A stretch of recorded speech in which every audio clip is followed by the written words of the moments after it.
예, 안녕하십니까. 뭐, 개인적으로, 영광입니다. 그냥 드릴 말씀이 아니라, 제가 벌써 퇴임한 지 몇 년 지났는데, 뭐, 현직에서 활발히 활동하는 분들도 많은데, 부태어 이게 퇴임한 저를 갖다 여기까지 불러주셔서, 뭐, 대단히 기쁘게 생각하고 또 반갑습니다. 방금 이제 말씀드린 대로 뭐 제가 약간 우려를 했다는데 저런 뜻은 아니었습니다. 이 강의 내용을 뭐 이해를 못한다. 주로 이제 제가 독립운동사 교육을 어떻게 할 거냐 이런 강의도 뭐 여러 번 했었는데 주로 역사, 중고등학교 역사 선생님이나 또 때로는 이제 초등 선생님들을 대상으로 했거든요. 근데 이제 그쪽을 전공 교사가 아니니까 이해를 못한다 이런 뜻이 아니라 이렇게 여기 와서 들으시는 거하고 뭐 제가 이제 했던 얘기들이 좀 잘 핀트가 안 맞을까 하는 우려였어요. 저도 천안에서 이제 여러 번 시민 강좌, 역사 관련 시민 강좌를 했는데 그때 강좌는 뭐 역사 교육을 어떻게 할 거냐 이런 게 아니라 그냥 한국사 자체 얘기들이었거든요. 뭐 여튼 뭐 이제 뭐 흔히 말하는 인문학 강좌 같은 거죠. 뭐 신체의 역사 인식은 어떤 거 뭐 어떤 거고 이런 강좌를 했지. 교육이란 이름 붙은 독립운동사 교육을 어떻게 할 거냐, 뭐 이런 강의를 한 게 아니어서 혹시 이제 여기서 이제 들으시는 분들의 기대하고는 좀 핀트가 잘 안 맞지 않을까 하는 이제 우려 때문에 드린 말씀이었고요. 뭐 내용을 이해 못 하거나 뭐 이럴 거는 뭐 전혀 없다고 생각합니다. 다만 이제 교육이라고 말씀을 드렸는데, 뭐 이제 대부분 내용들은 교육보다도 독립운동사를 어떻게 봐야 되느냐에 관한 제 생각입니다. 예. 그리고 이제 제가 미리 원고를 보내드려서 끝에 있는 로마자 숫자 4로 돼 있는 부분이 이게 독립운동사를 갖다가 어떻게 가르치냐는 어떤 방법 같은 거에 관한 부분들인데, 뭐 이 부분은 혹시 오늘 시간이 되면은 근데 되게 잘 시간은 안 되더라고요. 그래서, 뭐, 안 되면 그냥 한번 각자 읽어보시고, 뭐, 여기서 이제 다양한 활동들을 하고 계실 걸로 생각을 하니까, 또는 뭐, 이렇게, 자제분이나 뭐 이런 분들하고 독립운동사 얘기를 할 때 그냥 한번 그걸 적용해서 해보면 어떨까, 뭐 이런 생각이 들고요. 제일 끝부분에 부록이라고 붙여놓은 부분들은 제가 주로 이제 교과서를 많이 보긴 했지만 일반 역사책도 많은데요. 이 독립운동사하고 관련된 주로 사진들 이런 것 중에서 그전에는 굉장히 흔히 책들에 실렸던 사진인데 나중 가서 사실이 다르게 밝혀진 거라든지 또는 잘못 이제 잘못 게재됐다든지 이런 것들이 생각보다 꽤 됩니다. 그래서 그냥 참고로 혹시 한번 보시라고 뒤에 이제 끝에 붙여놨습니다. 아마 제일 끝에 부록이라고 붙여놓은 사진들 보시면은 뭐 익숙한 사진들이 꽤 많을 겁니다. 근데 지금 여기 첨부한 사진들은 기존에 알려졌던 부분들하고 좀, 기존에 사람들이 알고 있던 게 좀 잘못 알고 있는 이런 내용들이거든요. 그래서 그건 그냥 갖고 계시다가 나중에 뭐 이 시간에 따로 말씀드리진 않겠습니다. 말씀드리지 않겠는데 그냥 나중에 참고로 보시면 혹시 이제 나중에 그런 걸 접할 때 도움이 되지 않을까 이렇게 생각합니다. 그 중에 딱 하나만 말씀드리면 중간쯤에 보면 이거 페이지로 27쪽에 있는 사진이네요. 이게 한동안 아관 파천 이후에 아관 파천은 이제 고종이 러시아 공사관으로 피신한 건데 일본군이 대포를 끌고 가서 이 고종 보고 나와라 이렇게 위협하는 사진이라고 해갖고 굉장히 한국사 책들에 많이 실렸던 사진인데 이게 이제 사실관계가 잘못된 걸로 지금 확인이 돼 있거든요. 이게 돈덕전 사진인데 이 말씀 이것만 따로 드리는 건 뭐 가보신 분들 계실지 모르겠는데 돈덕전이 3년 전에 개방이 됐습니다. 덕수궁에 있는데 그 전까지는 개방을 하지를 않았습니다. 그리고 그 안을 갖다가 이제 대한제국 때니까 이게 근대문물 전시관처럼 만들어 놨는데 그 바깥의 건물도 그렇고 안도 그렇고 참 예쁘더라고요. 그래서 혹시 그 뭐 덕수궁이나 가실 기회가 아직 안 보셨으면 한번 그쪽에 들르실 기회가 있으면 한번 가봐도 좋겠다라는 말씀을 갖다 그냥 첨언해서 드립니다. 3년 전까지는 거의 개방을 하지를 않았었습니다. 덕수궁에서도. 그러면은 오늘 드릴 말씀들을 좀 얘기를 해보겠습니다.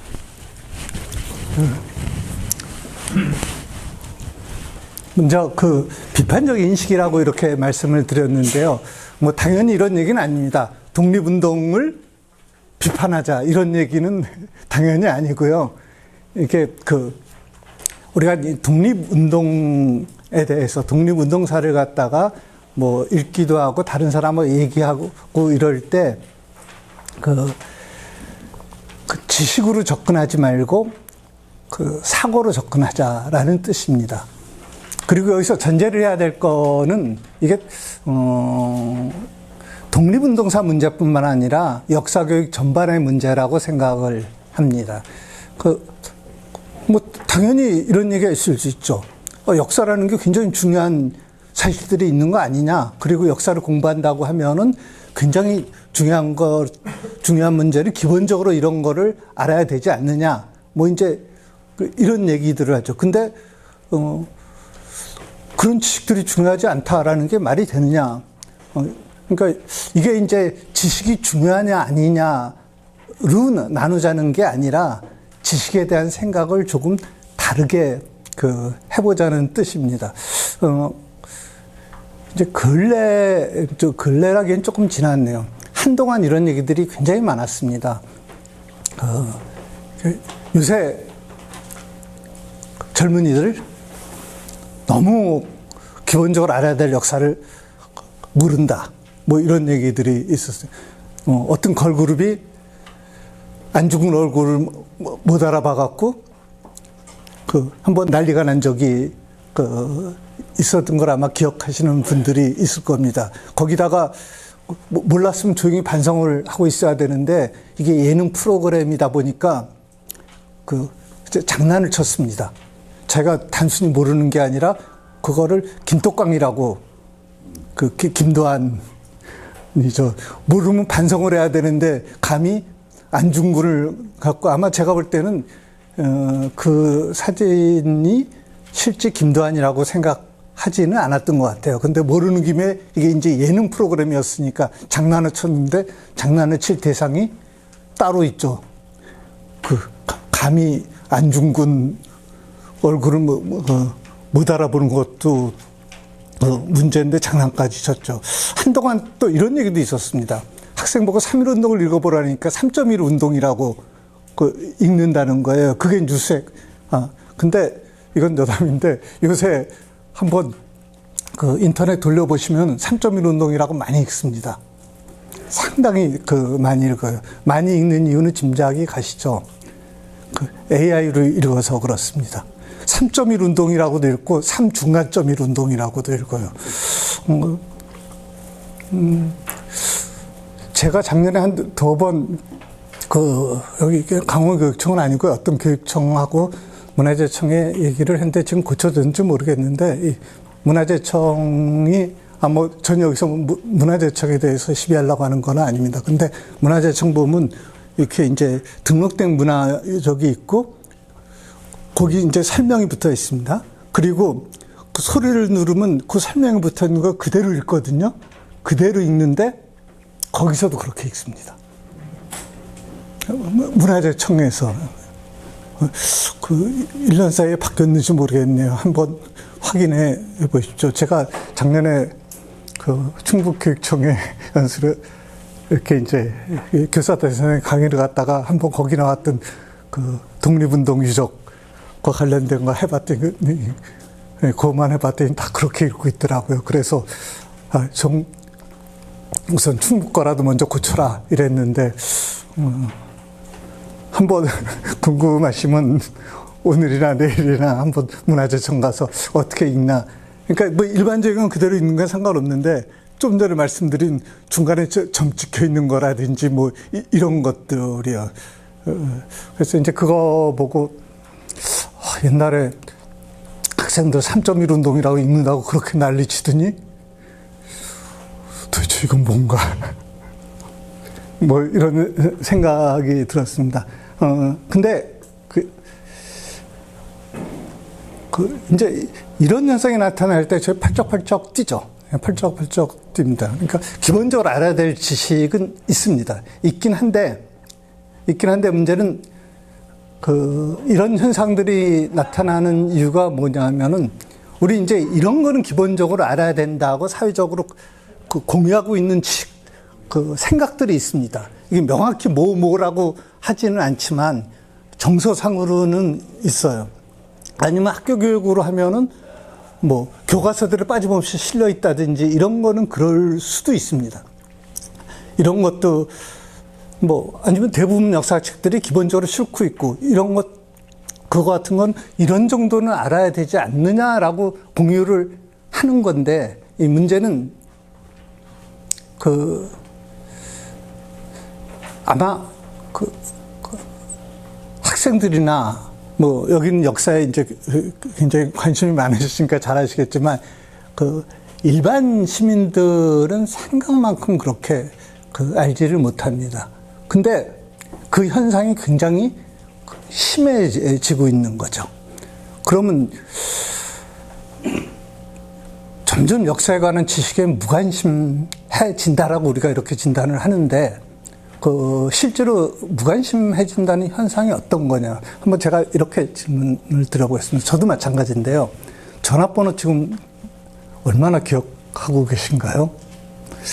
뭐 정확히 아마 저 전화번호 한 10개쯤 외우고 있을래나? 잘 모르겠어요. 근데 뭐 비슷한 경험들이 많으실 텐데 저도 한때는 한 60, 70개는 외웠을 것 같아요.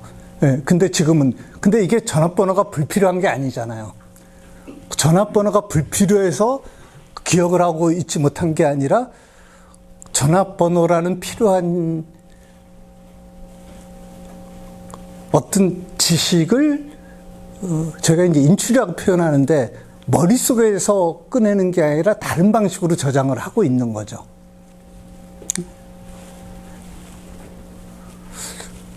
지금 어떤 역사 지식도 궁금하면은 너무 쉽게 찾을 수 있습니다. 오히려 뭐 교사건 역사 전문가건 이거보다 더 빨리 찾을 수가 있는 거죠. 근데 모르죠. 왜 모르냐 하면은 그거를 찾아볼 필요성을 느끼지를 못하니까. 자기가 필요한 지식을 머리에 기억하는 거고, 그거를 기억하는 방식은 뭐냐면 자기가 찾아본 것으로 기억을 더 많이 합니다. 이렇게 전달을 받는 게 아니라. 그러면 어떤 부분이 중요하냐면 찾아보게끔 하는 행동이 오히려 중요할 수 있다는 거죠.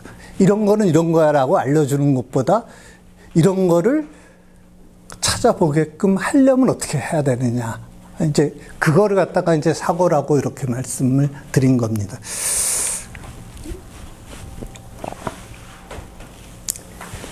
요 몇 년 사이에 독립운동과 관련한 아마 가장 큰 두 개의 논란은 이 두 가지 사건이었을 겁니다. 뭐 결론은 다 아시겠지만 홍범도 흉상은 그냥 육사교정에 뒀습니다. 그 다음에 의열단을 만들었던 김원봉은 서운이 되지 않았습니다. 그러니까 이전하고 똑같아진 겁니다. 그렇지만 그러면 이게 합의에 의한 거냐? 제가 볼 때는 합의에 의한 거는 아닙니다. 그러니까 홍범도 흉상을 철거를 해야 된다라고 생각하는 사람들은 여전히 그렇게 생각을 하고 있는 거고요.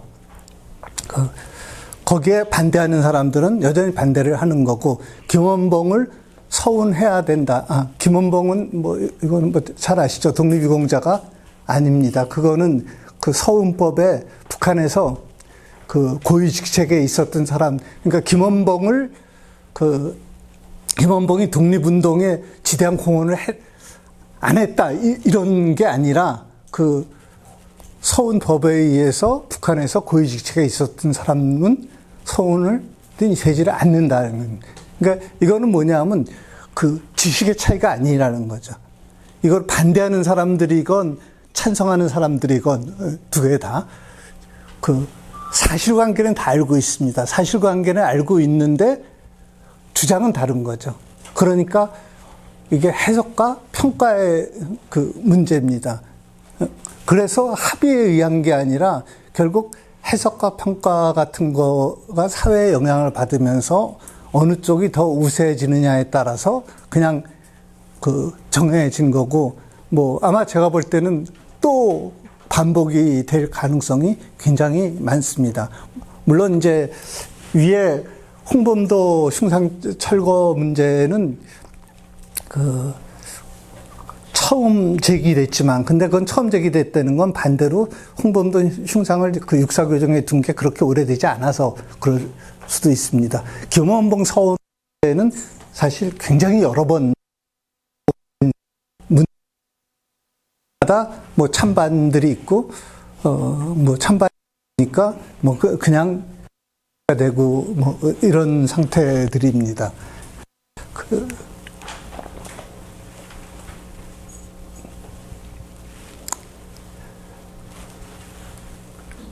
우리가 실제로 접하는 뭐 독립운동도 그렇고 다른 문제들도 그렇고 많은 문제들은 이 사실지식의 문제가 아닌, 역사에서는 사실지식의 문제가 아니고, 또 사람마다 좀 전에 이런 거는 굉장히 중요한 그 역사적 사실 아니냐라고 얘기를 하고 있지만, 갈수록 사람마다 더 필요한 역사들이 달라지고 있다는 거죠.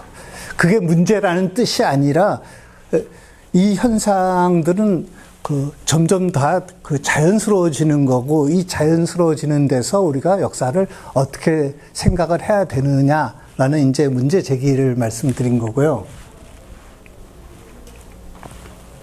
이제 그 방식이 우리가 어떤 역사 사실을 접할 때 비판적으로 사고할 수 있게끔 접하는 게 중요하다. 근데 여기서 이제 비판이라는 거는 틀렸다 하고 무조건 반대한다는 뜻이 아니라 좀 되돌아본다. 뭐 나중에 뭐 성찰 같은 거라고 그럴까요? 무조건 받아들이는 게 아니라 이런 거고, 뭐 그 사고는 우리가 접하는 어떤 지식들이 과연 타당하냐 아니냐를 갖다 이제 따지면 되돌아보는 거를 뜻합니다.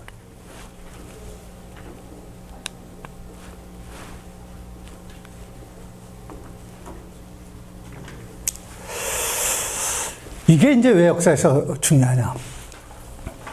우리가 그 보는 역사는, 물론 역사는 과거죠. 역사는 과거인데, 과거의 역사라고, 과거에 일어난 일이라고 당연히 우리는 다 역사에서 다루지는 않습니다. 과거에 일어난 일들 중에서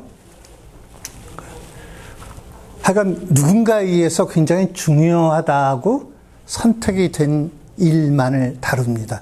근데 물론 중요하다고 선택된 일이 언제나 고정적인 건 아니에요. 저희가 이제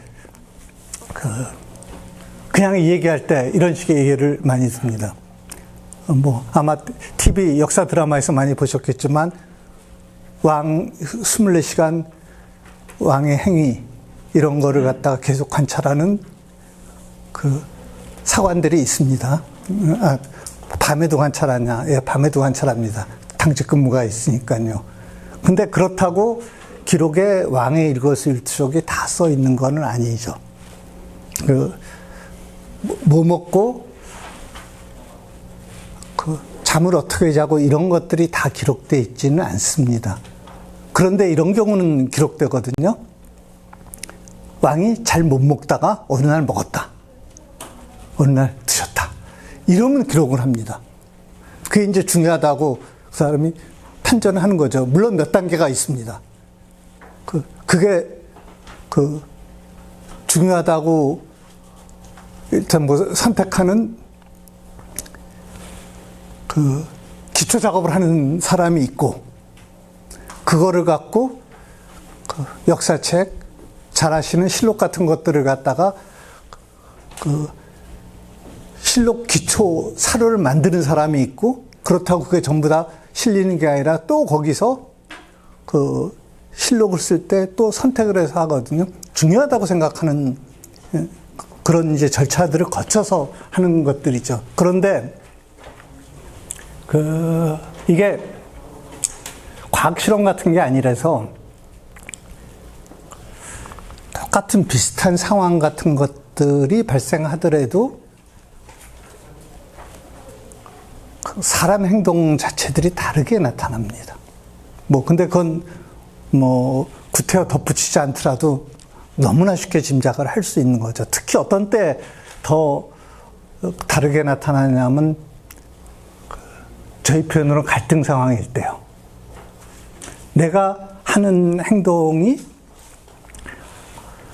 어느 하나로 명확히 정해지는 것 같을 때는 그렇게 문제가 되지는 않습니다. 그런데 이게 좋을까?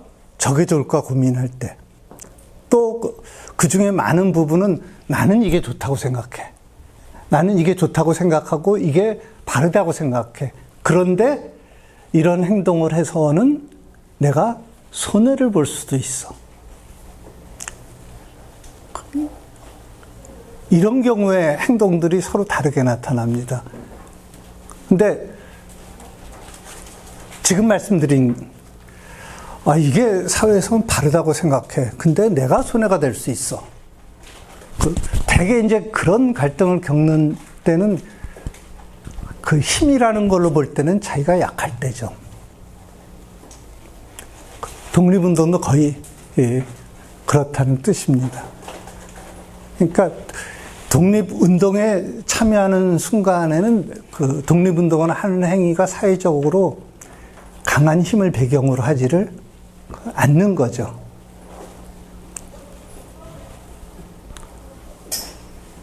그 과정에서 행동들이 엇갈려집니다. 우리가 흔히 이랬으면 좋은 거죠.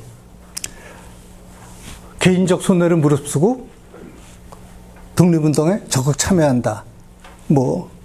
그럼 당연히 그런 행위를 보고 박수치고 좋아하고, 그거를 열심히 강조를 합니다. 반대인 경우는 어떡하냐. 자기 생각은 그런 게 있어. 그렇지만 결국 좌절해. 접어. 이런 걸 비난할 거냐. 근데 이게, 지금 제가 비난할 거냐 이렇게 말씀을 드렸지만, 그렇게 여쭤보면 아마, 그거 비난하면 안 돼. 이렇게 답하실 것 같아요, 대부분.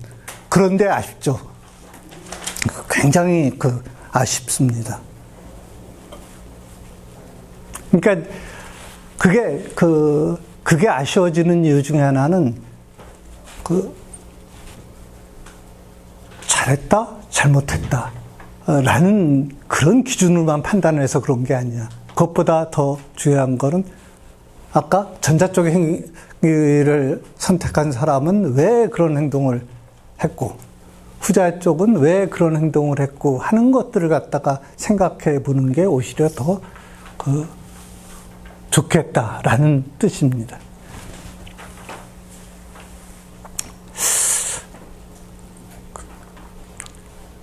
(1930년대) 중반에 중국에서 민족 유일당 운동, 저희가 민족 유일당 운동이라는 게 말로 쉽게 짐작을 하시겠지만, 여러 세력의 생각이나 조직이나 이런 게 다른 여러 세력을, 여러 단체를 하나로 합쳐서 힘을 모으자는 운동입니다. 흔히 이제 국내로 얘기를 하면은 신간회 같은 게 민족 운동, 유일당 운동으로 만들어진 그거, 중국의 이제 독립군들,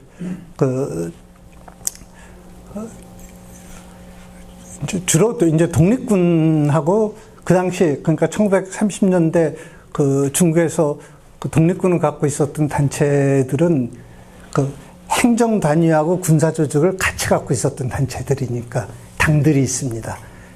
그 당들이 쭉 통합을 해서 만든 게 민족혁명당입니다. 근데 이 민족혁명당은 그 당시 유력한 그 독립운동 단체들이 다 참여를 했습니다. 그런데 그 여기에 참여를 하지 않은 그룹이 있어요. 그게 우리가 한쪽은 극좌에 해당하는 그룹이고요. 그리고 또 한쪽은 당시 임정을 이끌고 있었던 김구입니다. 독립운동사를 연구하는 사람들 사이에서는 이 김구의 행위를 놓고 이제 비판적인 견해를 보이는 사람도 있습니다. 이 민족혁명당은 그 당시로선 그래도 중국에서 활동하고 있었던 많은 단체들이 참여를 했거든요.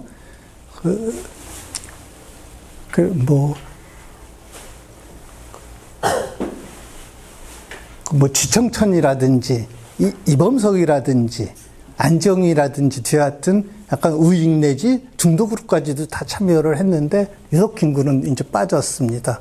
그리고 얼마 후에 이건 깨졌습니다. 그 깨졌다는 건 그 다음에 어떻게 나타났냐면, 흔히 말하는 민족주의계하고 사회주의계가 이제는 따로따로 이제 길을 걷게 됐다라는 뜻입니다. 근데 그러다 보니까 이게 독립운동사를 연구하는 사람들 중에서 이거를 김구 보는 사람들도 있고 또 비판적으로 보는 사람들도 있습니다.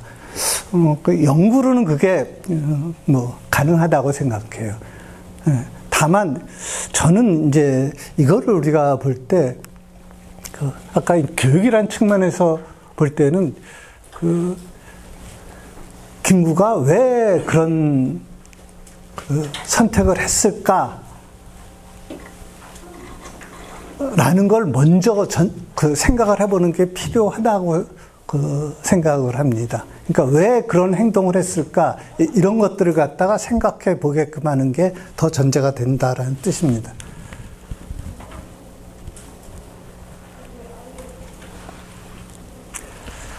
이 비판적으로 독립운동사를 보기 위해서는 좀 그 상상을 자극할 필요가 있습니다. 역사적 상상인데요. 이것 쉽게 짐작을 하시겠지만 그 일반 공상하고는 다릅니다. 역사는 이미 일어났던 일이니까. 일어났던 일인데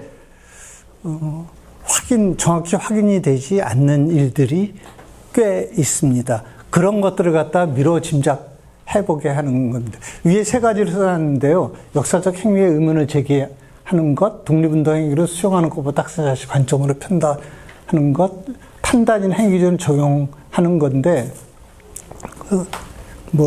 아래 예로 보시는 게 나을 것 같습니다. 주로 이제 이렇게 문제 제기를 하거든요. 1920년대 대한민국 임시정부가 만들어졌습니다. 잘 아시겠지만 임시정부는 3.1운동을 전후해서 여러 군데, 그러니까 임시정부를 선언한 지역은 한 10군데가 된다라고 합니다. 근데 중요한 세 개 지역이 국내 한성정부하고 연해주하고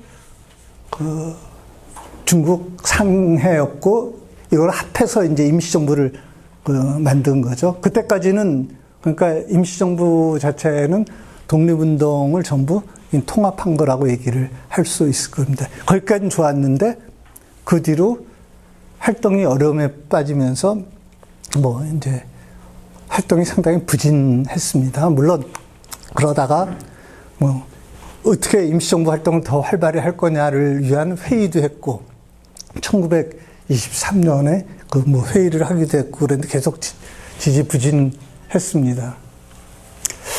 그러니까 주로 이제 이런 얘기를 할 때 많이 얘기를 하는 거는 임시정부 활동이 왜 활발하지 못했나를 설명을 하는 거죠. 물론 이제 재정 문제도 있었고 임시정부를 만든 게 상해였는데 상해에서 일본의 압력을 갖다가 받기도 했고 등등 그다음에 임시정부를 일단 만들긴 했지만 그 안에서의 이념이나 어떤 이제 세력 갈등 같은 것도 존재를 하고 있는데 근데 그것보다 더 중요한 것들은 어떤 방향으로 나아가야 됐을까라는 문제 제기가 더 오히려 나을 거다. 왜 그러냐면 앞에 것들은 좀 익숙한 거거든요. 그러니까 우리가 그 독립운동에 대해서 좀 관심이 있고 아는 사람들은 실제로는 뭐 때문에 그렇다라는 것들이 그 이미 사실관계로 확인이 될 수 있는 것들입니다. 뒤에 거는 그 명확히 이루어지진 않았습니다. 주장들은 있었지만은 어떻게 개혁을 해야 될지에 관한 그 명확한 그 답은 없는 거죠.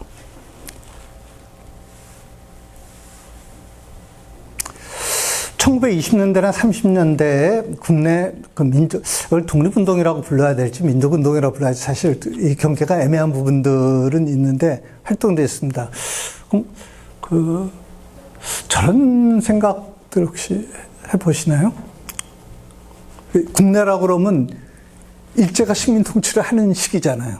시기인데 국내에서 독립운동이 가능해? 그 독립운동 하면은 일본 놈들이 그냥 내비로 둬? 근데 우리는 꽤 많은 독립운동, 운동들을 독립운동이라는 이름으로 배우고 있는 거죠. 그러면 그 운동에 참여한 사람들도 어느 정도 그 한계는 생각을 하겠죠. 생각을 하지만 거기에 참여를 합니다. 그러면 그런 한계 속에서 이런 운동을 한 의도는 뭘까? 목적은 뭘까? 아주 단적으로 보면 이게 정말 식민 통치를 끝내고 우리 독립을 찾으려는 게 목적인지. 근데 그건 좀 고개를 갸우뚱하게 하는 부분이죠. 그게 만약 그런 게 아니었다면 이루고자 하는 게 뭐였나, 이런 걸 갖다 좀 더 생각해 볼 필요가 있겠다라는 겁니다. 1931년에 만주사변이 일어났고 1937년에 중일전쟁이 일어났습니다. 1941년 말 12월 달에 일본이 그 진주만을 이제 공격을 했습니다. 이게 이제 우리는 이거를 구분해서 하는데 일본에서는 이걸 이제 15년 전쟁이라는 표현도 씁니다. 그러니까 31년에 만주사변부터 1945년에 2차 대전이 끝날 때까지를 갖다 15년 전쟁이라는 표현도 쓰고요. 또 이제 그래서 우리는 만주사변 중일전쟁, 그 다음에 일본이 미국 진주만을 공격을 한 때부터 시작된 걸 태평양 전쟁이라고 표현하는데 일본에서는 그걸 아시아 태평양 전쟁이라고 이렇게 표현해서 이제 두 개를 묶어서 얘기들을 합니다. 근데 이게 전쟁이 시작되는 상황이잖아요. 그러면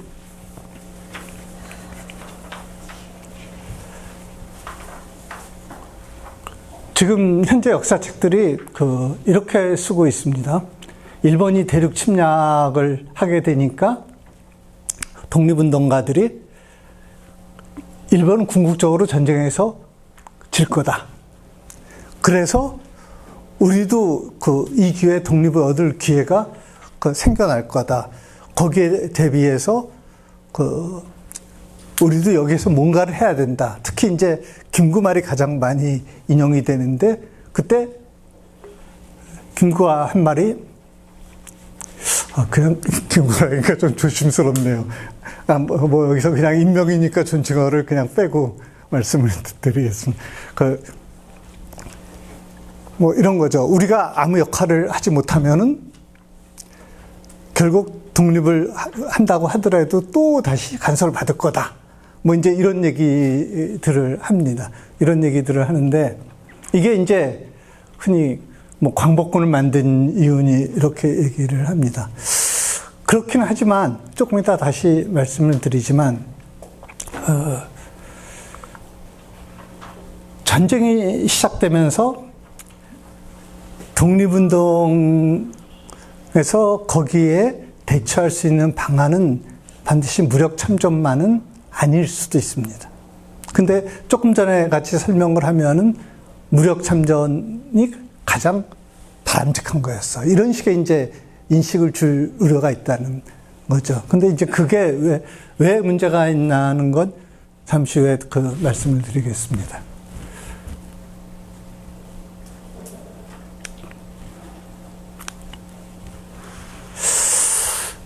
그동안 여기 이제 교육의 문제라고 했지만 저희가 이 독립운동을 갖다 보는 관점에 그냥 문제라고 생각을 하시면 될 것 같아요. 한 세 가지 정도 문제 제기를 갖다가 할 수 있는데, 하나는 위인 단체 성과 뭐 이런 걸 중심으로 독립운동을 인식했다는 거고요. 두 번째는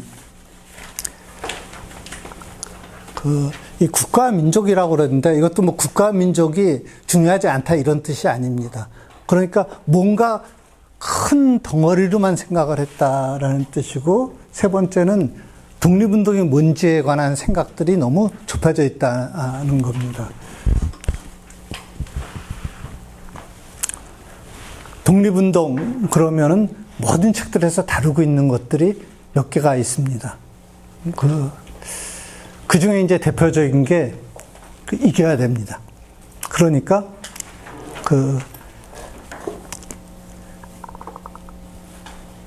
무장 독립 투쟁 중에서는 이긴 전투를 다루거든요. 봉오동 전투하고 청산리 대첩입니다. 근데 그것도 따지고 보면 조금 이상하지 않나요? 둘 다 전투인데 봉오동은 전투라고 표현하거든요. 청산리는 대첩. 물론 잘 아신 대로 첩은 승리라는 뜻이니까, 그러면 그렇게 하면 봉오동 전투보다 청산리 대첩이 뭔가 더 이제 큰 중요한 사건 이렇게 되는 거죠. 이게 고등학교 교과서가 이렇게 돼 있고요.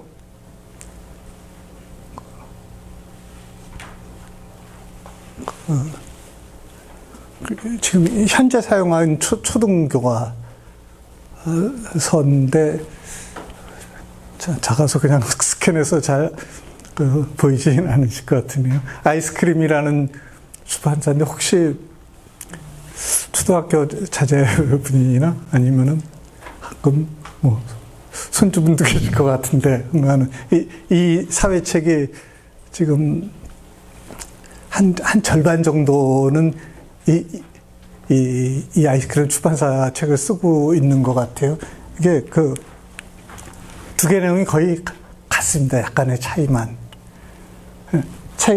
같다는 거는 청산리 대첩의 승리를 갖다가 얘기를 하기 위해서 이런 전과를 올렸고 뭐 이렇게 얘기를 합니다. 근데 이게 벌써 1996년 책이니까 굉장히 오래됐는데, 제가 구태여 여기 중앙일보 현대사연구팀 자료를 옮긴 거는 역사학자가 아니라 이미 이때 우리가 얘기하는 청산리 대첩에 일본군을 몇 명 죽이고 몇 명 부상시켜서 어떻게 했어, 뭐 이 내용들은 전부 어디에 의거한 거냐면, 청산리 대첩은 독립군 연합부대가 한 전투거든요.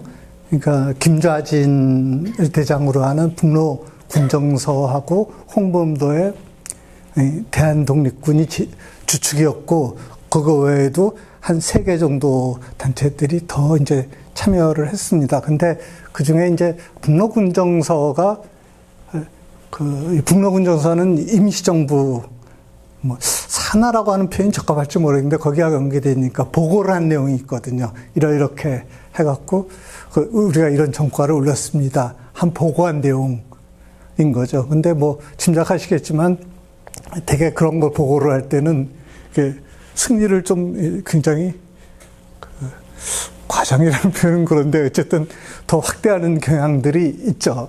그래서 숫자 자체를 그대로 믿을 만한 건 아니다라는 게 이제 요즘 일반적인 얘기입니다. 그래서 고등학교 교과서들 같은 데는, 일부 교과서들은 숫자를 빼버렸습니다. 빼버렸거나 또는 뭐 이런 식으로 북로군정서의 보고에 따르면 뭐 이런 식으로 전제를 붙였습니다. 이것도 뭐 우려가 돼서 하는데, 전 청산리 대첩이 뭐 덜 중요하다 아니다 이거를 말씀드리는 게 아니고, 문제는 너무 이런 숫자를 갖고 굉장히 중요하고 아니고 이런 것들을 갖다 생각하는 경향이 있었다. 그런데 뭐 몇 명을 죽이고 우리는 피해는 굉장히 조금 나고 더 많이 일본군을 뭐 죽이고 부상을 입혔어. 이게 이제 중요한 게 아니다. 그런데 자꾸 그런 식으로 이제 생각을 해왔던 게 아니냐. 뭐 이 지적을 하기 위해서 말씀을 드린 거고요. 이제 의열투쟁 같은 거죠. 아까 말씀드렸던 김원봉이 이제 단장으로 해서 만들었는데, 뭐, 그러면 의열단이나, 그 다음에 나중에 김구가 만들었던 한인회구단이 있습니다. 이거 이제 가시적인 성과를 거둔 거기 때문에 중요합니다. 그러다 보니까 어떻게 했냐면, 누구는 어디에 뭘 던졌어. 누구는 어디에서 총을 쐈어. 뭐, 이런 거죠. 이제 그래야 중요한 겁니다. 우리가 배우는 것들은. 그러니까 가시적인 뭔가 이제 성과가 있어야 중요한 거죠. 뭐, 다 비슷합니다. 그러니까 이렇게 사람 뭐, 김익상 어떻고, 김상옥, 뭐, 나석준은 어떻고, 뭐, 그래서, 이렇게 함으로써 일본의 간담을 선득했어. 뭐.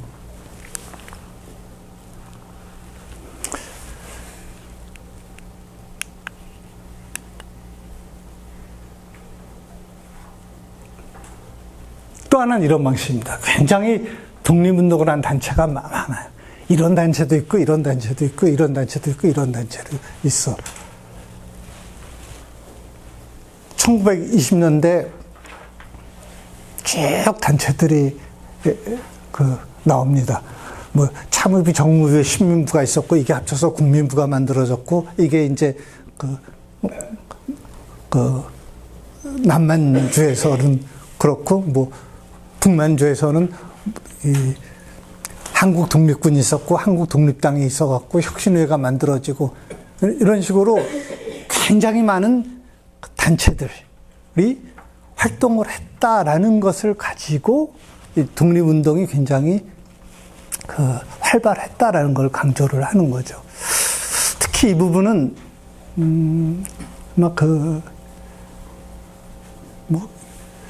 고등학교에서 학생들을 질리게 만드는 대표적인 부분입니다. 이게 뭐 단체가 엄청 지금 뭐 중간에 이렇게 생각해 놨는데 계속 단체 이름들이 무슨 단체고 무슨 단체고 무슨 단체고 그게 뭘로 바뀌었고 뭐 국내에서는 대한독립군하고 한국독립군하고 한국당이 있었고 뭐 남만주에서는 이래갖고 조선혁명군하고 조선혁명당이 있었고 그다음에 어떻게 바뀌었고 뭐 이제 이런 식으로 돼 있습니다.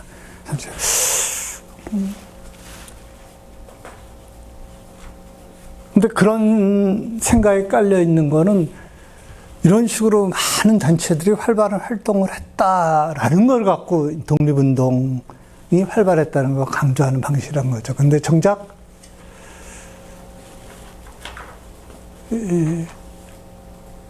학교나 이런 데서 이걸 보고 있으면 질립니다.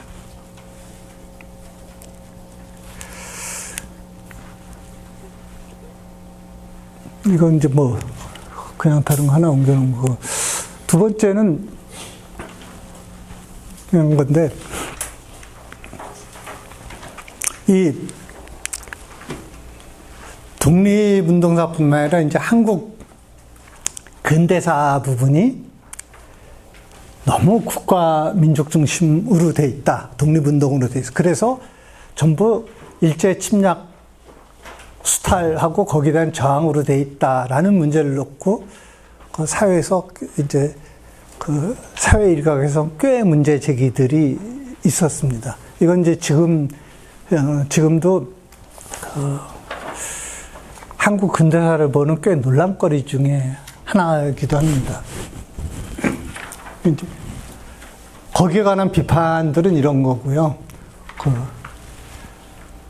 이게 그런 식으로 우리가 근대사를 보고 있기 때문에 사람들의 일상적인 삶을 갖다가 보여주지 못한다는 얘기고, 크게 보면 근대는 발전이라는 건데 그런 흐름을 갖다 간과하고 있다는 비판입니다. 그런데 이 비판, 이런 식의 논리로 비판해서 근거를 하고 있는 게 우리가 이제 흔히 말하는 그 식민지 근대화론의 주장들이거든요. 거기에 관해서는 반론들이 있습니다. 그러니까 제국주의라는 거는 원래 굉장히 제국주의는 민족을 중요시합니다. 민족을 중요시하기도 하고 때로는 인종을 중요시하기도 하거든요. 저기는 너무 잘 아시죠? 독일은 한동안 그 게르만 지상주의를 선택을 했습니다. 근데 그건 사실 게르만 지상주의는 민족보다 인종에 가까울 수도 있기는 합니다. 근데 어쨌든 그런 거고요. 근데 그거는 독일만 그런 게 아니고 현 사회도 그런 현상들은 존재를 하죠. 여기서 지금 현재 미국에 대해서 이러쿵저러쿵 얘기하자는 건 아닌데 저기는 익히 잘 아실 겁니다. 현재 미국 또는 그 대통령인 트럼프가 상당 부분 의존하고 있는 거는 그 전통적인 그 앵글색슨종 계통의 그 백인층들입니다. 물론 이제 몇 개 그룹들이 존재를 하기는 하지만, 그러니까 그런 민족을 단위로 하는 게 제국주의이기 때문에 거기와 맞선 저항이라는 것도 자연스럽게 민족이 단위가 될 수뿐이 없다라는 게 이제 좀 전에 얘기한 비판이고요. 또 하나는 이 근대 사회라는 건 수탈과 저항이라는 구도로 원래 우리뿐만 아니라 전 세계의 공통적인 특징이라는 거고, 또 하나는 이 민족운동, 독립운동이란 건 모든 국가가 똑같지 않다. 그러니까 한국적인 특수성이 존재를 한다라는 겁니다.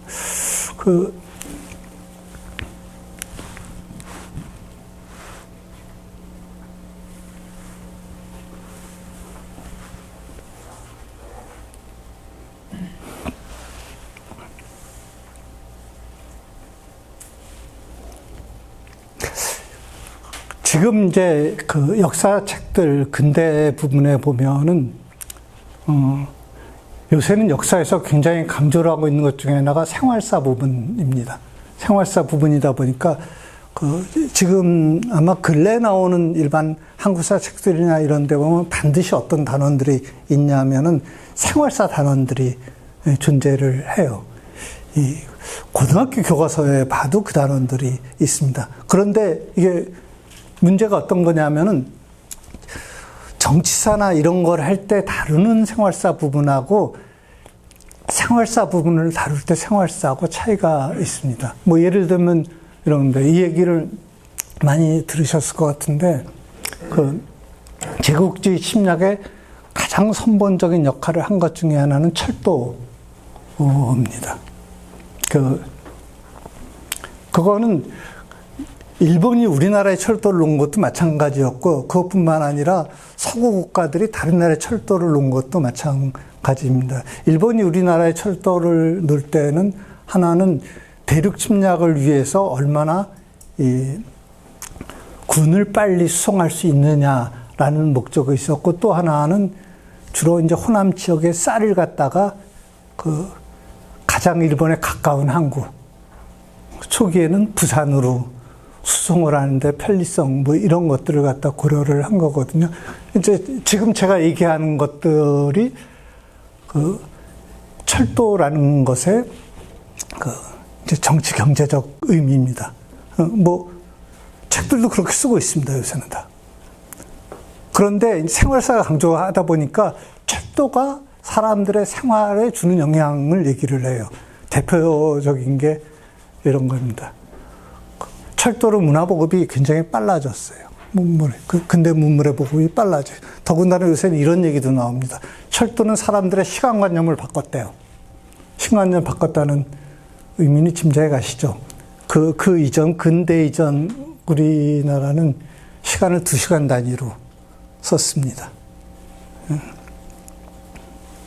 간지에 의해서 2시간, 뭐 자시 그러면 밤 11시에서 1시 사이로 2시간. 철도가 되면서, 물론 아마 뭐 지금보다 그 기차 그 늦게 출발하고 이런 게 많기는 했지만은 거기서부터 분 단위로 사람들의 시간관념이 바뀝니다. 그런데 그거를 읽고 있으면 굉장히 근대적으로 합리적인 것 같은 느낌이 있는 거예요. 이쪽 부분에서 철도는 굉장히 똑같은 철도인데 굉장히 긍정적이 되고요. 앞부분에서는 굉장히 부정적으로 그 인식이 되는 거죠. 똑같은 사실인데 한쪽에서는 긍정적이고 한쪽에서는 부정적으로 됩니다. 근데 그럴 수는 없는 거죠. 하나의 사실이라는 건 이걸 통합적으로 봐야 되는데 이게 이제 통합적으로 보게 되지를 않고 분리돼서 보게 된다라는 뜻입니다. 또 하나는 이 독립운동이라는 거는 그 사건 자체에 갖는 의미가 있지만 그게 이후 역사. 그러니까 그 이후에 근대산업 또는 해방 이후에 우리나라 역사에 미친 영향이 있는데 아까 이 주장에서는 그런 부분들이 간과되어 있다라는 뜻이고요. 그리고 세 번째는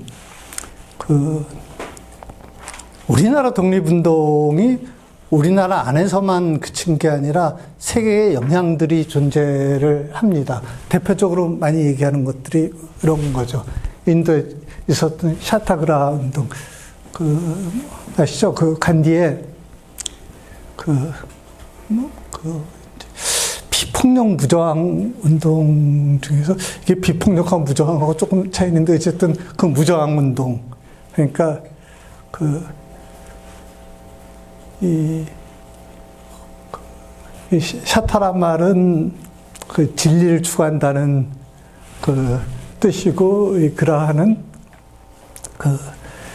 진리를 추구하는 것을 토대로 해서 그게 반드시 폭력적으로 나타나지는 않는다라는 뜻입니다. 그러니까 그냥 뭐 일반적인 인식에 뭐 간디의 무저항 운동을 생각하시면 될 텐데, 뭐 이런 데 이제 영향을 미쳤다는 겁니다. 또 하나는 독립운동들에 관한 어떤 독립운동이 중요하냐 아니냐 이런 것들을 너무 국가 단위로만 인식을 하고 있다. 이제 이런 지적을 할 수 있습니다. 지금 제가 요 강의중에서 한번 교과서들을 갖다 대강 봤는데 춘천 관련 인물이 2명이 나오더라고요. 고등학교 교과서에. 유인석하고 윤희순입니다. 그런데 유인석은 이제 어떤 의미로 나오는 거냐면 유생의병장입니다. 지금 생각해서 을사의병이란 말을 갖다 조금 쓰기를 꺼려하는 경향도 있긴 해요. 근데 옛날엔 다 을사의병이라고 했지만 뭐 초기의병이라고 하기도 하고 뭐 그러기도 하는데 이게 이제 그건 이제 그 당시 의병의 특징을 유생의 대표 인물 이렇게 이제 얘기를 하는 거죠. 윤희수는 여성 의병 장구로 나옵니다. 근데 이 윤희수는 교육과정 몇 차 이런 거 익숙하지 않으실 텐데 지금 학교에 적용하고 있는 교육과정은 2022년에 고시된 교육과정입니다. 저희 보통 이제 2022 개정교육과정이라고 부르고 그 전에는 2015년에 교육과정이라는 거는 교육부가 고시를 해서 어떤 과목을 몇 차씩 하고 어떤 내용으로 하고 이런 거를 갖다가 이제 주기적으로 수정을 개정을 하면서 고시를 합니다. 2015년에 뭐 고시가 됐고요. 지금은 2022년에 고시가 됐고 뭐 그 전에는 2009년에 고시가 됐습니다.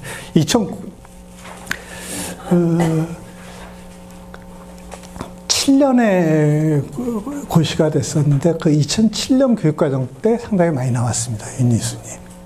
그 초등학교에서도 그 당시 초등학교는 사회라는 과목이 교과서가 있었고 사회과 탐구라는 게 있었는데 사회과 탐구에 윤희순 나왔어요. 근데 그러다가 윤희순은 지금 좀 교과서들이 많이 빠져 있습니다. 그러니까 이거는 유행을 산다라고 해야 되나요? 뭐 어쨌든 그렇다는 거죠. 그러니까 이게 두 가지 의미가 있는데 그 유인석이 나오는 거는 춘천 의병 뭐 춘천 출신으로 나오는 게 아니라 유생 의병장으로 이렇게 그걸 대변하는 인물로 나오는 거고요. 윤희순이는 건 사회에서 여성도 의병운동을 했어. 이런 게 강조가 되는 순간에 나왔다는 뜻입니다. 지난 정부에서 그 문재인 대통령이 그 독립운동에서 저런 얘기를 한 적이 있습니다. 우리 독립운동의 절반 여성인데 여성 거의 부각되지 않았다. 그거를 다시 그 되찾겠다. 뭐 이런 얘기들을 한 적이 있었습니다.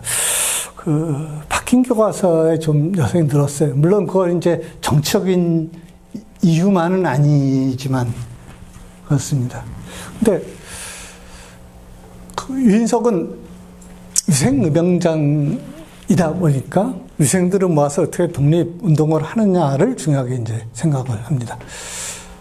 그러니까 그 기준으로 그 아마 전국의 대부분의 학생들은 유인석을 제천에서 의병을 일으킨 인물로 이렇게 이제 이미지할 겁니다. 그럼 어떤가요?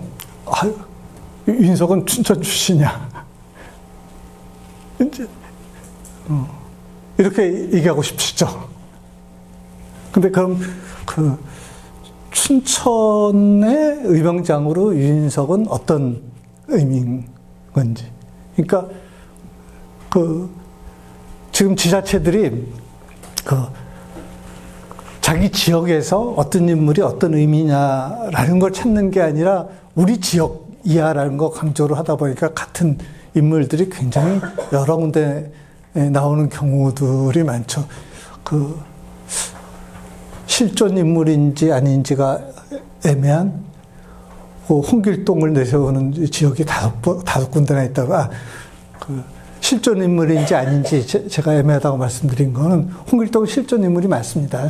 그 실록에는 나오는데 다만 저희가 알고 있는 홍길동하고 실록에 나오는 홍길동은 그 다르기 때문에 그럴 때 이 홍길동을 실존 인물이라고 해야 되는 건지 뭐 혹시 그냥 궁금하시면은 요새는 뭐 국사편찬위원회 한국사 데이터베이스 같은 데 가면 실록 그냥 검색할 수 있으니까 홍길동 이렇게 쳐보시면 뭐 금방 쭉 나오니까. 근데 서로 그 자기 지역에 근데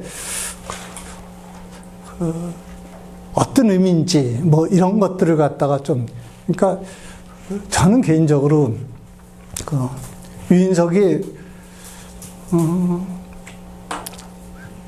제천 인물이자 춘천 인물일 수도 있다라고 생각합니다. 그렇지만 이 두 지역의 유인석이 어떤 의미인지 차이가 있어요. 같이 의미를 부여하고 이게 어디 인물이냐 라고 이렇게 얘기하는 것들은 그리 적절하지 않다라는 말씀을 드리기 위해서 한 거고요.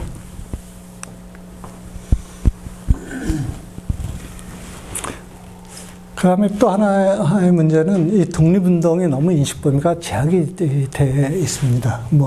근데 지금 독립운동을 하려면 어떻게 해야 되느냐 하는 보통 노선을 얘기할 때 이렇게 이제 세 가지로 도식화를 했습니다. 하나 무장 독립투쟁이 있어. 또 하나는 외교운동이, 또 하나는 실력 양성론, 또는 뭐 준비론 이런 표현을 쓰지만. 근데 이제 이렇게 도식화를 해놓을 경우는 여기서 이런 운동하고 성격이 다른 것들은 독립운동의 범주에서 제외가 된다는 거죠. 이 문제가 하나가 있고요. 또 하나는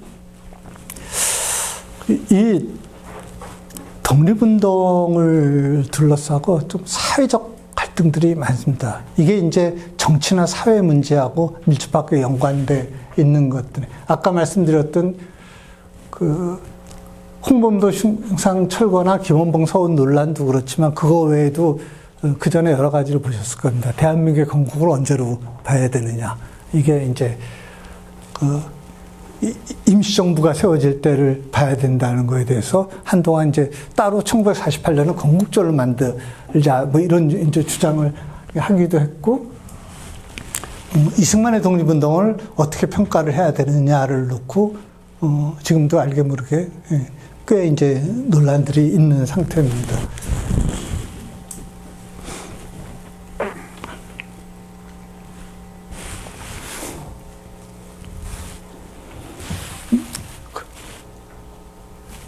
그렇게 이제 독립운동의 범위를 제한하다 보니까 거기서 벗어난 운동들은 이렇게 되는 거죠. 아예 운동에서 제외하거나 부수적으로 취급합니다.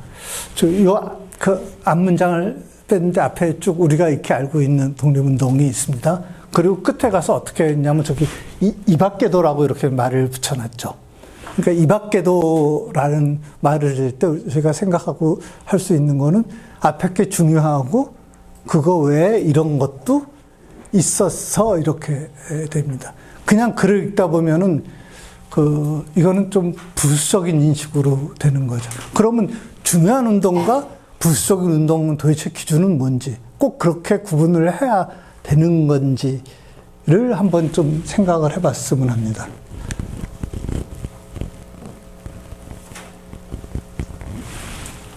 그러다 보니까 여성 운동에서는 당연히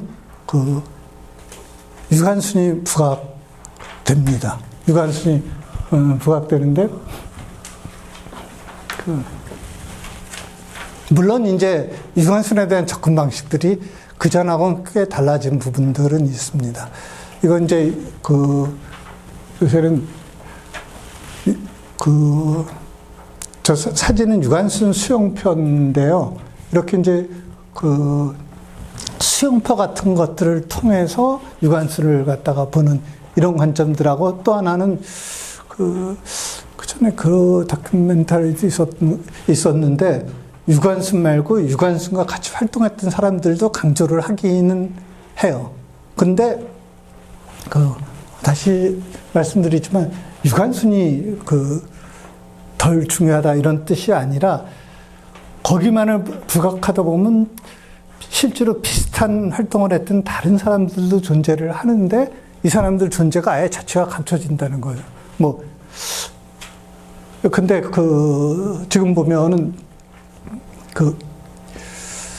아까 말씀드렸던 김원봉 서운이 논란이 된다고 얘기를 했는데, 김원봉은 독립유공자는 아니지만 어떤 역사책이건 다 다루거든요. 교과서에도 이미 오래전부터 나왔습니다.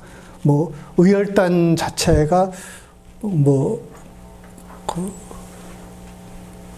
아까 기준으로 하면 굉장히 여러 활동들을 많이 했죠. 더군다나 이제 근래에는 영화로도 떠갔고, 1000만 넘었다는 암살이라든지 그 뒤에 밀정 같은 영화가 전부 의열단 주제로 해서. 근데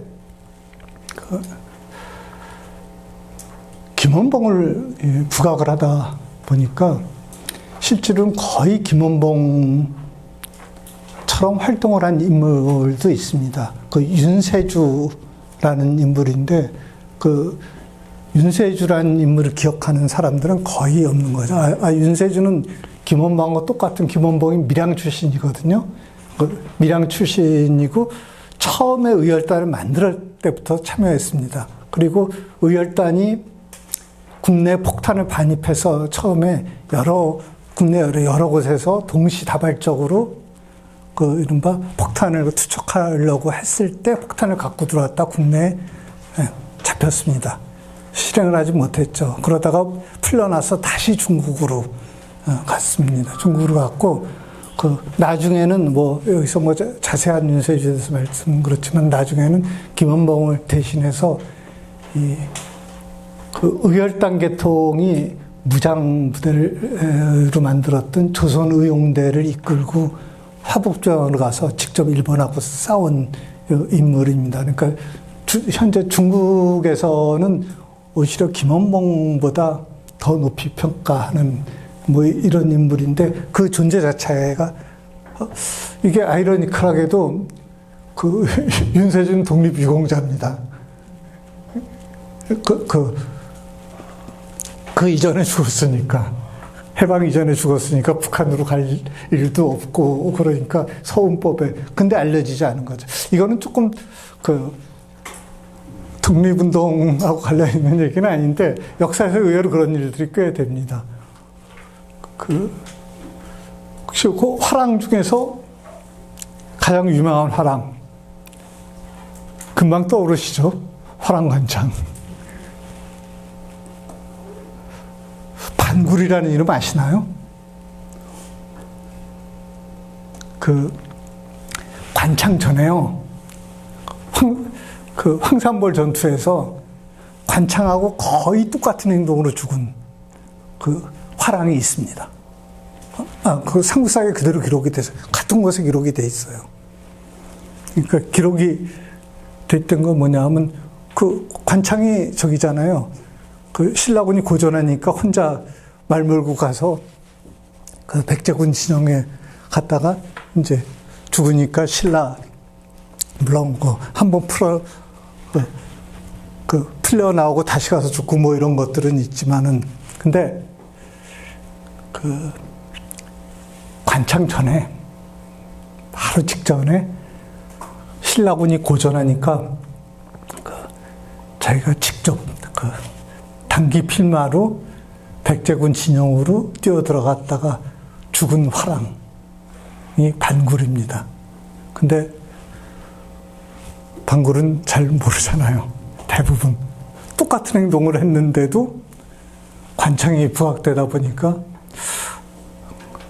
어떻게 보면 그게 역사입니다. 현대 와서만 그러냐면 현대 와서 그런 건 아니고요. 김부식이 삼국사기 쓸 때도 이미 그렇게 돼 있긴 했었습니다. 왜냐하면 관창은 별도로 열전에 관창 얘기를 별도 항목으로 했었고 그냥 반굴은 묶어서 쓴 거기 때문에 그때부터도 이미 그러긴 했는데 그러니까 이게 똑같은 행동을 해도 역사가 같이 취급을 한 건 아닌다. 이건 그냥 그 얘기에서 하나 더 덧붙이면 저는 요새는 역사 저희가 영화나 이런 것들을 많이 보잖아요. 역사 영화 중에서 제가 작가가 대단한 상상력이다 이렇게 생각한 것 중에 하나가 황산벌이 있습니다. 황산벌이란 천만 관객은 아니지만 그래도 꽤 인기를 끌었던 황산벌의 작가가 제가 굉장히 대단하다고 생각된 게 그 사건을 놓고 해석을 한 거예요. 해석을 한 거는 뭐냐면은 반굴이란 인물 아버지는 김흠순이거든요. 김흠순은 누구냐면 김유신 동생입니다. 김유신은 가야계잖아요. 진골이긴 한데 신라의 핵심 가문이 아닙니다. 그러니까 그 영화에서는 그걸 뭐로 해석을 했냐면 이 김흠순이 반굴한테 은근히 압력을 넣습니다. 이게 우리 가문의 영광을 기회다. 너 나가 죽어. 그러니까 김흠순이 이제 반굴한테 압력을 넣으니까 반굴이 혼자 뛰어들어서 죽었습니다. 그걸 보고 있었던 관창 아버지는 김품일이거든요. 거기도 진골입니다. 이쪽이 더 원신라 명문 가문인 거죠. 그러니까 영화에서는 그런데 김품일이 관창 보고 이런 뉘앙스입니다. 저런 집안도 나가서 저렇게 하는데 도대체 넌 뭐 하는 거야? 관창이 처음에 거부하다가 마지못해 나간 관창이 한번 풀려나갔잖아요. 풀려나오니까 노발대발합니다. 이게 완전히 가문의 먹칠을 한 것 같은. 그럼 가서 죽었죠. 영화가 제일 끝에 저렇게 끝나거든요. 김유신이 독백처럼 전쟁은 다 미친 짓이라고. 그러니까 이게 다 어떻게 된 건지 다 아는 거죠. 단굴은 어떻게 죽었고, 거기서 김문수는 어떻게 했고, 김품일은 어떤 식으로 했고, 관창이 어떻게 했고, 또 이제 앞부분에 저기도 나오거든요. 계백이 자기 처자를 죽일 때 우리는 그걸 굉장히 자랑스러운 뭐 계백의 정신처럼 하는데, 그 영화에서는 그 아내가 처음에 거부하거든요. 죽기 싫은 거죠. 근데 결국 이 압력에 이기지 못해갖고 결국 죽었습니다. 이제 그런저런 것들을 알고 김유신이 나중에 독백처럼 전쟁은 다 미친 짓이라고 뭐 이렇게나 좀 보고 이 영화 그 작가가 한 건지 감독이 한 건지는 모르겠는데 참 대단한 아까 얘기했던 상상력이죠. 그렇게 써 있지는 않지만 근데 이 역사에서 상상력이란 건 개연성은 있어야 됩니다. 충분히 볼 때 그럴 수 있겠다라는 생각들이 드는 뭐 이제 들었다는 겁니다. 누가 죽고 싶은 사람이 어디 세상에 있겠습니까? 뭐 하여간 여기는 몇 가지 말씀드리겠습니다. 어쩌면 핵심이 될 수도 있는데 아까 이제 문제로 이런 걸 지적을 드렸잖아요. 너무 성과 위주다. 무슨 뭐 적을 많이 무찔렀다, 일본 많이 무찔렀다 이거 갖고 또 하나는 이렇게 너무 단체 날 같은 거다. 뭐 이런 이제 말씀을 드렸는데 그럼 어떻게 해야 될 거냐? 이 세 가지를 좀 생각해 봤으면 좋겠다. 첫 번째는 독립운동이 한국의 한 역할인데요. 이게 카이로 선언입니다. 이건 잘 아시죠? 한국의 독립을 처음 약속한 거 이렇게 되어 있습니다. 그래서 이건 모든 역사책에서 다 얘기를 한 겁니다. 이 카이로 회담은 미국, 영국, 중국 이렇게 참가했습니다. 이 카이로 회담은 그 당시 연합국이었던 소련은 빠졌거든요. 소련은 빠졌는데, 그럼 왜 소련이 빠졌느냐라는 것들은 이게 이제 주로 전쟁이 끝난 다음에 일본이 차지하고 있었던 대륙 영토 문제 같은 것들을 처리하는 문제였습니다. 그러니까 가장 관심이 있었던 거는 중국이었습니다. 뭐 일본은 이미 중국을 여러 번 침략해서 그러니까. 근데 그래서 이거를 갖다가 한국의 독립을 처음 약속한 거라고 다 이렇게 이제 그거를 강조해서 가르칩니다. 강조해서 가르치는데 세 나라 정상이 회담을 하면서 거기에 왜 갑자기 조선을 동시키겠다 이 얘기가 갔을까요? 그래요. 왜 구태 조선 얘기를 꼭 조선 그 당시 일본이 점령하고 있었던 지역은 한반도만이 아니거든. 이거는 뭐 잘 아시죠. 이미 동남아 상당 지역도 점령을 하고 있었고 등등 뭐 이랬었는데 유독 이 카이로 회담의 결과로 조선을 독립시키겠다는 얘기를 넣습니다.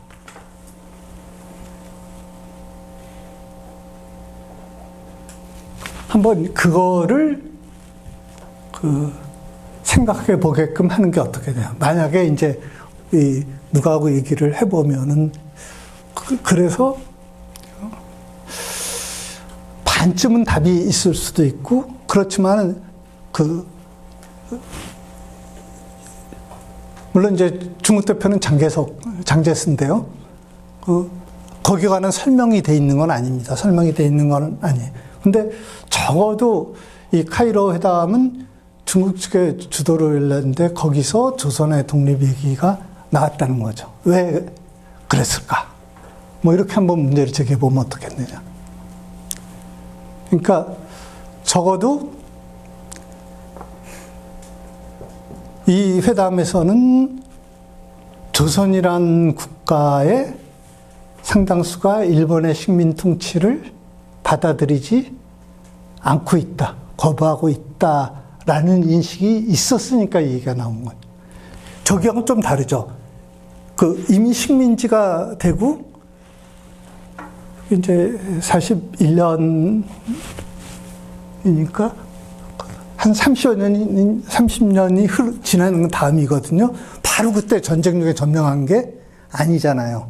그런데 유독 거기서 조선의 독립 얘기가 나왔다는 겁니다. 그러니까 이거는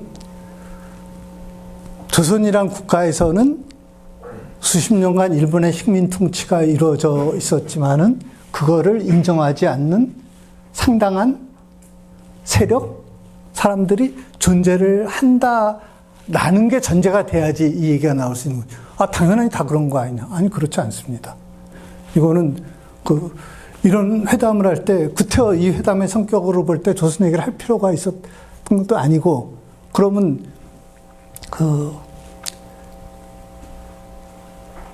식민지가 되면서 그런 세력이 계속 지속되어 있는 것들은 아니죠. 그렇지만 제가 여기서 드리는 말씀은, 만약에 혹시 자녀나 손주나 이런 얘기할 게 있으면 이렇게 먼저 설명을 하지를 말고 그렇게 먼저 질문을 던져서 한번 생각해 보게 하는 게 좋겠다라는 뜻입니다.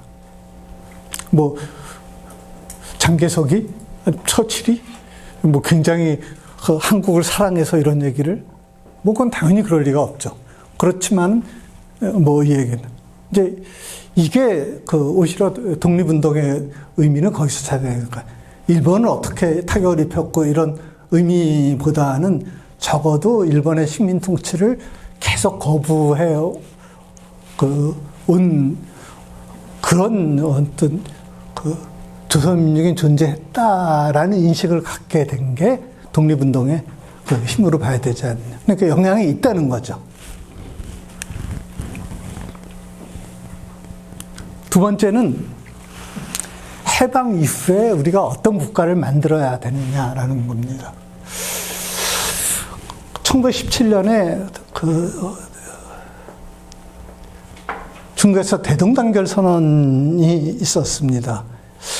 이 대동단결 선언은 주로 이제 중국 상해 쪽 독립운동가들 중심에서 발표를 한 건데,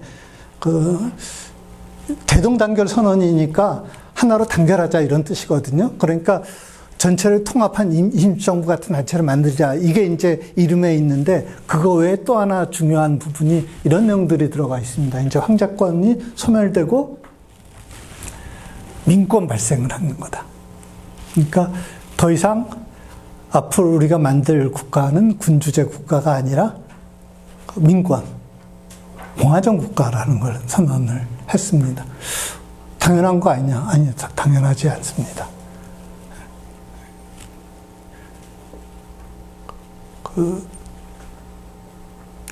2차 대전이, 이게 1917년인데 2차 대전이 끝날 시점에도 여전히 독립에서 군주제, 물론 이제 되게 입헌군주제이긴 한데 그런 걸 지속한 국가들이 상당히 존재를 합니다. 더군다나 우리나라 독립운동은 1910년대에는 여러 이념이 복합이 되어 있습니다. 여러 이념이 복합이 되어 있다는 것은 대한제국식으로 돌아가자, 이런 생각을 가진 경우도 있었고요. 입헌군주제이기도 있었습니다. 그런데 여기서 이제 공화정 얘기가 나왔습니다.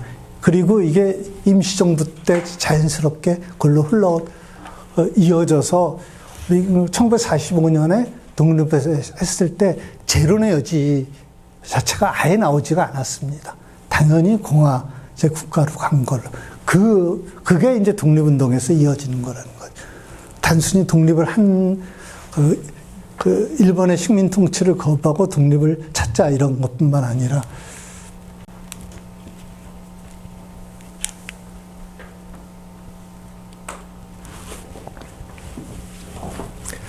1919년에 대한독립선언이 있었는데요. 오래전에 책들은 무어독립선언이라고, 무어는 1918년인데, 이건 이제 선언서가 제목이 붙어 있고, 이 양력 음력으로 하면 1918년이지만 양력으로 하면 1919년에서 지금은 대한독립선언서라고 쓰는데 여기 보면 저런 내용이 있습니다. 빨간 색으로 되어 있는 부분에 보시면은 그 평등하고 특히 이제 남녀 평등 부분이 있습니다. 당연한 거 아니냐? 아니, 당연하지 않습니다. 혹시 저런 거 아실지 모르겠는데 지금 선거법 우리가 이제 선거의 4대 기본 원칙 뭐 이런 게 있잖아요.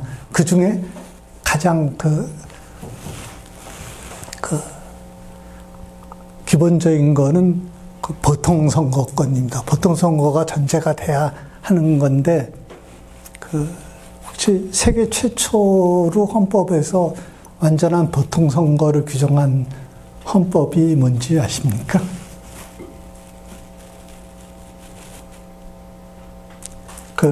보통 선거에서 가장 늦게까지 제한을 받았던 게 여성의 보통 선거입니다. 그것까지가 이제 완전히 풀려서 헌법에서 완전한 선거, 보통 선거가 인정이 됐던 게 독일의 바이마르 헌법입니다. 1917년이죠. 근데 이건 지금 1919년이잖아요. 임시정부도 이렇게 규정이 됐습니다.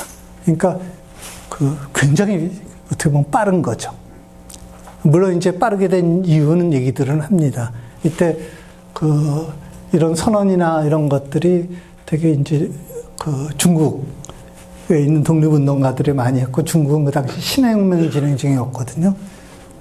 진행 중에 아니라 신해혁명이 일어난 다음에 그 영향을 받았다고 얘기를 하지만 어쨌든 세계로 볼 때도 굉장히 빠른 거죠.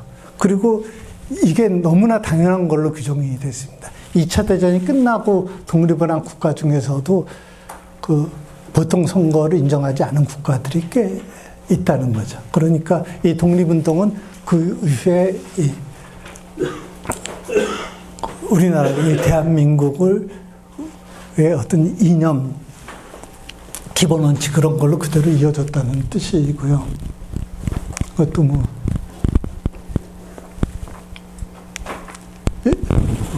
지금 이런 것들을 몇 개 볼 수 있습니다.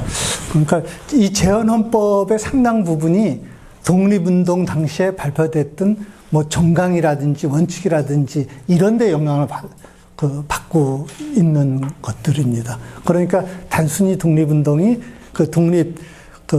일제 식민 통치에서 벗어난다는 의미뿐만 아니라 이 이후에 우리나라의 어떤 이념 정신으로 이어진 부분들이 상당히 그대로 존재를 한다는 거고요. 그 다음에 이제 세 번째로는, 국가나 민족 이런 거에 상관없이 우리가 갖고 있는 보편적인 이념들이 존재를 합니다. 보편적인 이념들이 존재를 하는데, 이 독립운동에서 그런 것들을 좀 찾아야 되지 않겠느냐라는 얘기입니다.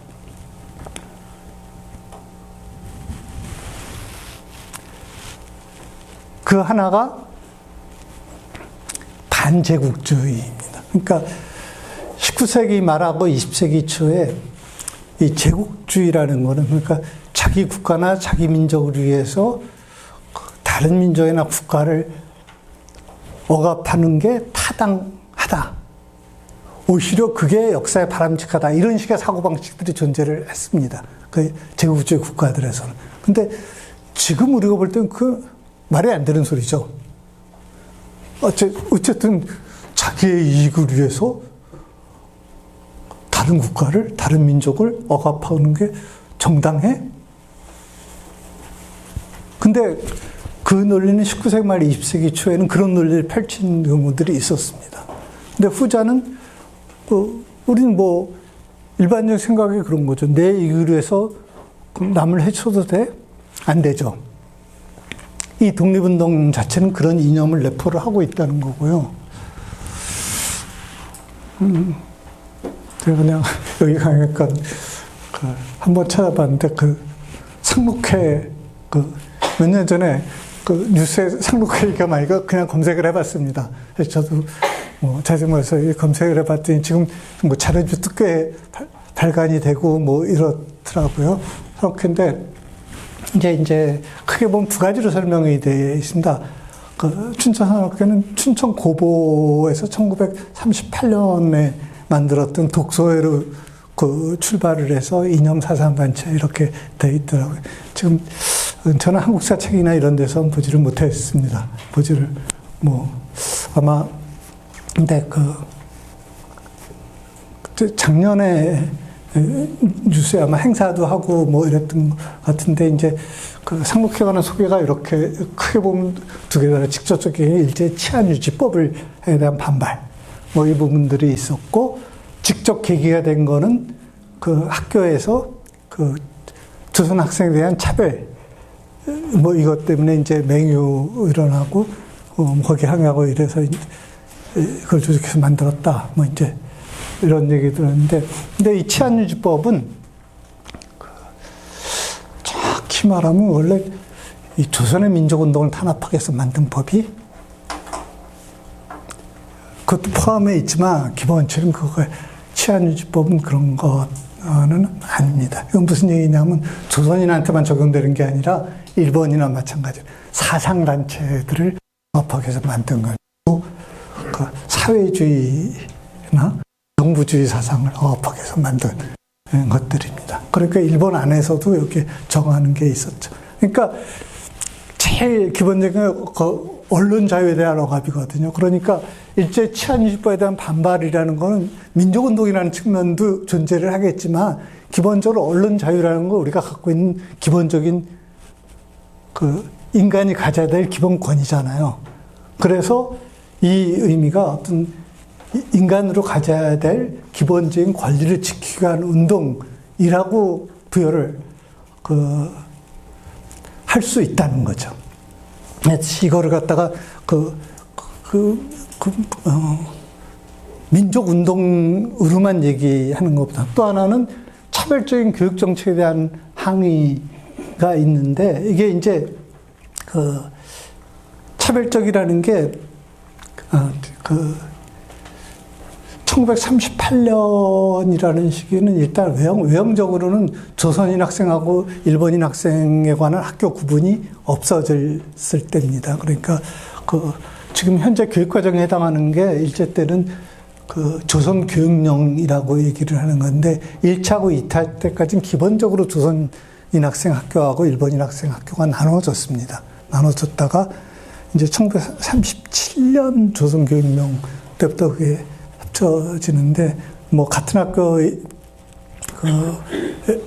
있을 때 이제 저런 문제들이 존재를 할 수 있겠죠. 일본 학생이나 받았어요. 다만, 제가 학생 수를 찾아보지는 않아서, 그러니까 내용을 보면, 춘천고보는 주로 조선인 학생, 고등보통학교가 원래 조선인 학생이 다니는 학교였거든요. 그러니까, 근데, 이거를 차별에 대한 항의로 얘기를 하는데, 물론 이 독서의 내용에 보면은, 잠깐 디지털 춘천 기록관인가 거기 나오는 자료를 이렇게 조금 읽어봤더니, 독서 이런 걸 갖다 조직을 하는 게 저런 거더라고요. 제가 참여 학생들 이름을 다 몰라서 이렇게 쭉 신문 조서 같은 것도 나오고 그런데 한번 나중에 찾아보십시오. 거기 보면 약간 흥미로운 것도 있고 등등. 근데 이제 이때가 한국어를 갖다가 과목에서 제외를 할 때입니다. 제외를 하다 보니까 독서에 조직하는 명목이 그런 겁니다. 우리 한국어를 공부해야 되지 않겠냐. 공부하는 방법으로 한국 책을 읽는 거죠. 한국 책을 읽는데 이 같은 책은 이광수의 흑, 시문의 상록수 이런 것도 있고, 이광수의 조선의 현재와 장래 이런 것도 있고, 잠깐 보다 보니까 흥미로운 거 히틀러전도 읽었더라고요. 근데 어쨌든 이게 이제 차별을 받아서 상향한다 이런 부분도 있지만, 기본적으로 그 내용대로 보면 이건 우리가 교육을 받을 수 있는 권리는 근대 이후는 사람들의 기본적인 권리로 얘기를 하는 거거든요. 그러니까 이거는 인간이 누리고 지켜야 될 기본적인 권리라는 거죠. 그래서 이거를 이 독립운동을 항일이라는 그 면 외에 뭐 이런 쪽으로 의미를 갖다 부여하면 어떨까라는 생각입니다. 세 가지를 말씀드렸는데요. 앞에서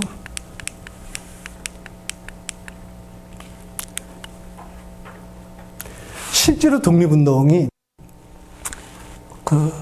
독립의 한 역할을 조금 새로운 각도에서 보자. 그러니까 이거를 전투에서 어떻게 승리를 거두고 뭐 이런 부분만 아니라 그거를 강조를 하다 보면은 굉장히 잘못하면 실망스러울 때가 존재한 거죠. 원고에는 조금 썼는데 뭐 예를 들면 이런 겁니다. 광복군 그럼 우리가 대단한 조회하는데 광복군 실제 병력이 얼마냐? 그건 정확하진 않지만 많았을 때가 한 500에서 1000명? 그러면 오히려 독립운동을 열심히 공부하다 보면 학생들이 실망을 할 수 있다는 거죠.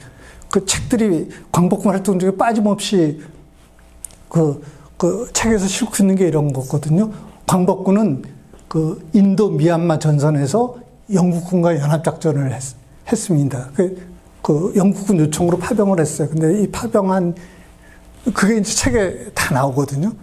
교과서들도 지금 고등학교 교과서도 다 쓰고 있고, 일반 역사적. 근데 파병한 인원은 9명, 또 그때 8명.